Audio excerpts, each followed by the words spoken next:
ماں باپ بظاہر یہ وسیلہ ہیں دنیا میں لانے کے لیے، اور اگر کسی کا ایمان سلامت ہے دنیا میں رہ کر تو اس کی سب سے بڑی ذمہ داری پیر کی ہوتی ہے۔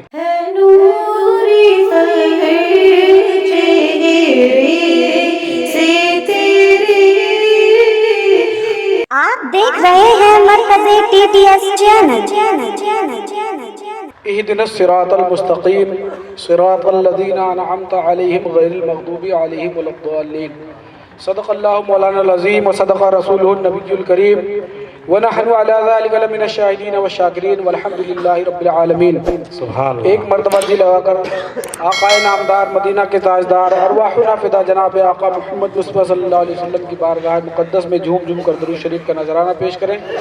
بڑے باواز بلند اللہم صلی علی سیدنا مولانا محمد بارک وسلم سلام علیک یا رسول اللہ صلی اللہ تعالی علیہ وسلم۔ سونا جنگل رات اندھیری، چھائی بدلی کالی ہے، سونے والوں جاگتے رہیو، چوروں کی رکھوالی ہے۔ اور اعلیٰ حضرت ہی کا ایک شعر ہے، اہل سنت کا ہے بیڑا پار، اصحاب حضور جی نجم ہے اور ناؤ ہے عطرت رسول اللہ کی۔ بے شک بے شک۔ حضرات آپ لوگ سید صاحب کی زیارت کر رہے ہیں، ماشاءاللہ پیر طریقت رہبر شریعت ایسے لوگوں کو پیر بنائیں جو عالم بھی ہو اور اگر سید ہے تو ماشاءاللہ۔ واہ واہ واہ، کیا کہنے ہیں۔ ہمارے بزرگوں سے اور ہمارے اسلاف سے یہی طریقہ چلا آیا ہے۔ اللہ رب العالمین کہ ہم جب عبادت کرنے کھڑے ہوتے ہیں تو اللہ رب العالمین ہمیں اللہ نے حکم دیا کہ ہر رکعت میں آپ کو الحمدللہ شریف پڑھنا ہے، اور الحمدللہ شریف میں ہم دعا کرتے ہیں اہدنا الصراط المستقیم صراط الذین انعمت علیہم غیر المغضوب علیہم ولا الضالین۔ ماشاءاللہ۔ اس کا مطلب یہ ہے کہ اے اللہ ہمیں سیدھے راستے پر چلا، راستہ ان کا جن پر تو نے انعام کیا، اور ان لوگوں کے راستے سے دور رکھ جن پر تیرا غضب ہوا۔ بے شک بے شک۔ یہ دعا ہم ہر نماز میں کرتے ہیں، اس سورت کو نہیں پڑھیں گے تو ہماری نماز بھی نہیں ہوگی۔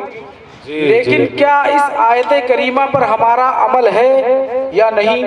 آج میں اسی پر کچھ روشنی ڈالنے کی کوشش کروں گا۔ اللہ رب العالمین ہم سب کو ہدایت عطا فرمائے اور ہمارے بزرگان دین اور اسراف کرام کے نقش قدم پر چلنے کی توفیق عطا فرمائے۔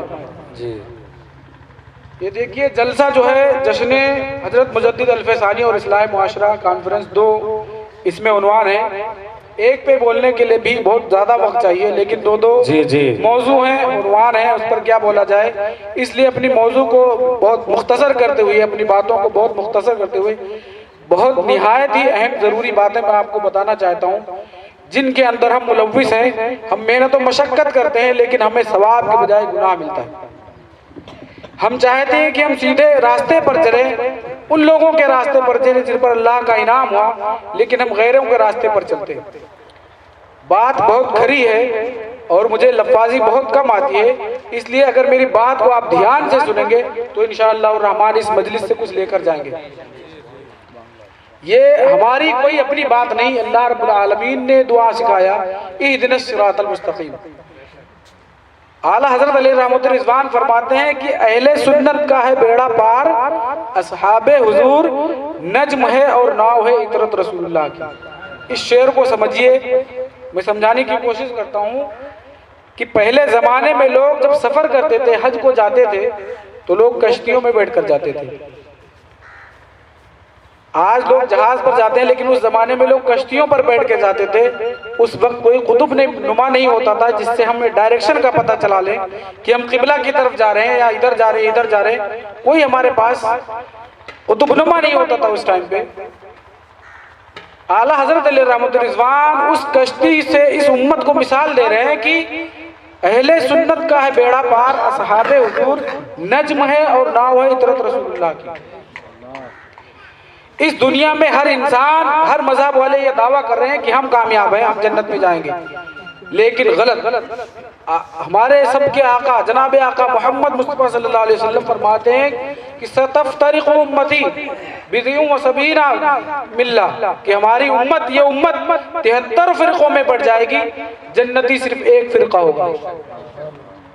اب اس کی ترجمانی اعلیٰ حضرت علیہ رحمۃ رضوان فرماتے ہیں کہ اہل سنت کا بیڑا پار ہے۔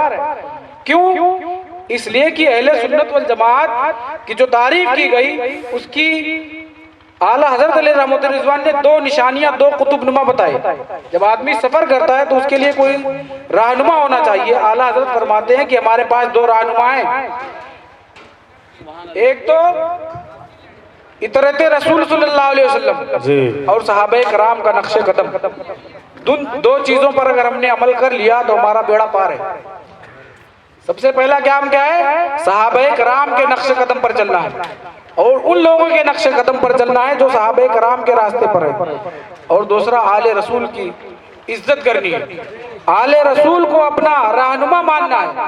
اگر یہ دونوں چیزیں آپ نے کر لی تو دنیا اور آخرت میں کامیاب ہوں گے۔ اگر ان دونوں چیزوں کو آپ نے نہیں رکھا تو اسی جہاز کے مسافر کی طرح آپ راستہ بھٹک جائیں گے جن کا کوئی راستہ بتانے والا نہیں ہوتا۔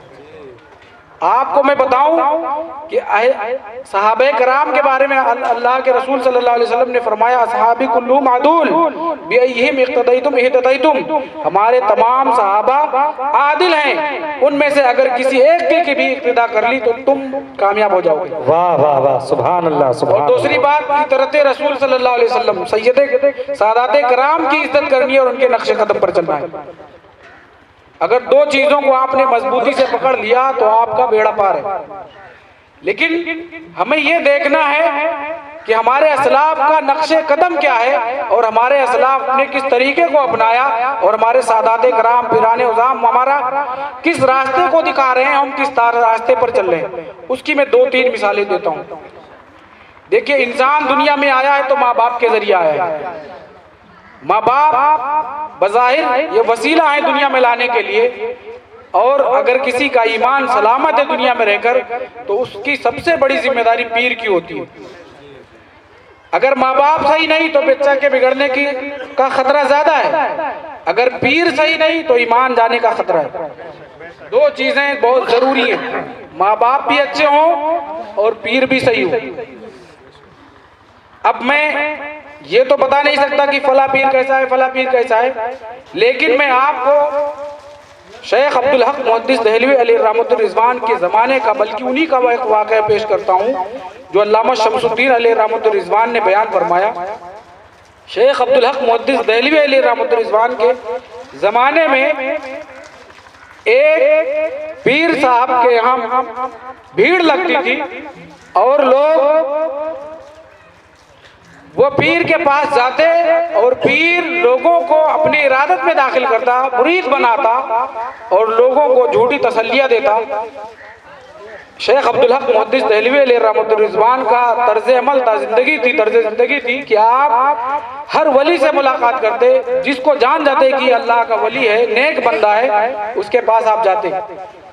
جب آپ نے اس آدمی کا چرچا سنا، لیکن اس کے بارے میں آپ کو کچھ نہیں معلوم تھا، بس اس کا چرچا سنا کہ بہت بڑے پیر ہیں اور بہت باکرامت بزرگ ہیں، تو شیخ عبدالحق محدث دہلوی علیہ رحمۃ الرضوان نے حاضری دینے کی کوشش کی اور آپ اس پیر کے پاس گئے۔ جب آپ اس پیر کے پاس گئے، اس کی مجلس میں جب آپ بیٹھے تو اس نے آپ کو شراب پیش کیا۔ بہت غور سے سننے کی بات ہے، یہ میں ایرے غیرے کی کہانی نہیں سنا رہا ہوں۔ شیخ عبدالحق محدث دہلوی جن کا احسان ہے رحمت اللہ تعالیٰ علیہ، اہل سنت پر حدیثوں کا جو سلسلہ ہوا وہ شیخ عبدالحق محدث دہلوی سے ملا۔ اتنے پائے کے بزرگ تھے شیخ عبدالحق، وہ مجدد الفسانی کے زمانے کے وہ بزرگ ہیں۔ آپ جب اس بزرگ کے اس آدمی کے پاس پہنچے تو اس نے آپ کو شراب پیش کی۔ اب یہ محدث تھے، اس نے کہا شراب پیجئے۔ شیخ عبدالحق محدث دہلوی علیہ رحمۃ الرضوان نے فرمایا کہ میں شراب نہیں پیوں گا۔ آقا کریم صلی اللہ علیہ وسلم نے شراب کو حرام فرمایا ہے، میں شراب کو ہرگز ہاتھ نہیں لگاؤں گا۔ اللہ نے شراب کو حرام کیا، میں شراب کو قطعاً ہاتھ نہیں لگاؤں گا۔ وہ جانتا تھا کہ شیخ عبدالحق محدث دہلوی کا وہ مقام اور مرتبہ ہے کہ آپ جب بھی مراقبے میں بیٹھتے تھے تو آقا کریم صلی اللہ علیہ وسلم کے دربار میں آپ کی حاضری ہوتی تھی۔ وہ مقام تھا شیخ عبدالحق محدث دہلوی علیہ رحمۃ الرضوان کا۔ آپ نے شراب نہیں پی، آپ اس جگہ سے واپس چلے آئے۔ جب آپ عصر کے بعد مراقبے میں بیٹھے اور آپ نے چاہا کہ میں آقا کی زیارت کروں، جو ہی آپ مراقبے میں بیٹھے اور آپ جب آقا کے دربار کے پاس پہنچے تو آپ نے دیکھا کہ وہی پیر جو دنیا میں جس کے پاس ہم نے شراب نہیں پی تھی، میں نے شراب نہیں پی تھی، وہ آقا کریم صلی اللہ علیہ وسلم کے مجلس کے دروازے پر کھڑا ہوا، اور شیخ عبدالحق محدث دہلوی علیہ رحمۃ الرضوان اندر جانے کی کوشش کرتے، وہ بظاہر پیر آپ کو جانے سے روک دیتا، آپ واپس چلے آئے۔ دوسرے دن جب آپ اس کی مجلس میں گئے، آپ نے وہاں پر جانے کے بعد پھر آپ کو اس نے شراب پیش کی، آپ نے شراب سے انکار کیا، اور آپ پھر حسب ثابت شراب سے انکار کیا آپ نے، اور آپ نے حوالہ دیا کہ قرآن اور حدیث میں شراب حرام ہے، اس لیے میں شراب کو ہاتھ نہیں لگا سکتا۔ دوسرے دن جب آپ مراقبے میں بیٹھے اور آقا کریم صلی اللہ علیہ وسلم کی زیارت سے شرفیاب ہونا چاہتے تھے، آپ جب آقا کریم صلی اللہ علیہ وسلم کے دربار کے باہر پہنچے، پھر وہی بندہ جو آپ کو شراب دنیا میں پلا رہا تھا وہی سامنے آ گیا اور آپ کو اندر جانے سے منع کر دیا۔ سیدنا شیخ عبدالحق محدث دہلوی علیہ رحمۃ الرضوان پھر واپس چلے آئے مراقبے سے۔ تیسرے دن آپ اس کی بارگاہ میں حاضر ہوتے ہیں، تیسرے دن پھر وہ شراب پیش کرتا ہے اور آپ شراب نہیں پیتے ہیں، پھر وہی پوری بات ہوئی۔ پھر جب تیسرے دن مراقبے میں آپ بیٹھے اور آقا کی زیارت کرنا چاہیے آپ نے، اور جب آپ آقا کے دربار کے سامنے پہنچے، پھر وہی بندہ آقا کے دربار کے سامنے ملا۔ پھر شیخ عبدالحق محدث دہلوی علیہ رحمۃ الرضوان کی دل کی کیفیت تھی، 3 دن سے آپ کو زیارت نہیں ہوئی آقا کریم صلی اللہ علیہ وسلم کی، آپ نے درد بھرے لہجے میں فرمایا یا رسول اللہ المدد۔ جب آپ نے یہ جملہ فرمایا تو ایک کتا اس دربار سے نکل کر بھاگا۔ پھر آپ آقا کریم صلی اللہ علیہ وسلم کی بارگاہ میں پہنچے جہاں پہ علماء کرام کی اولیاء کرام کی مجلس تھی۔ جب آپ پہنچے اور آپ نے شکایت کی یا رسول اللہ میں 3 دن سے مسلسل آپ کی زیارت کے لیے آ رہا ہوں، لیکن آپ کی زیارت سے میں محروم رہتا ہوں، یا رسول اللہ فلاں پیر آپ کی دربار میں آنے سے مجھے روک۔ جب آقا کریم صلی اللہ علیہ وسلم نے یہ جملہ ارشاد سے عرض کیا، جب آقا نے یہ جملے سماعت فرمائے تو آقا کریم صلی اللہ علیہ وسلم نے فرمایا وہ گمراہ ہے۔ آپ دیکھو کہ دنیا میں جو لوگوں کا پیر بنا ہوا اور اس کی پہنچ کہاں تک ہے، لوگوں کو شراب پلا کر اپنے دربار میں فخریہ انداز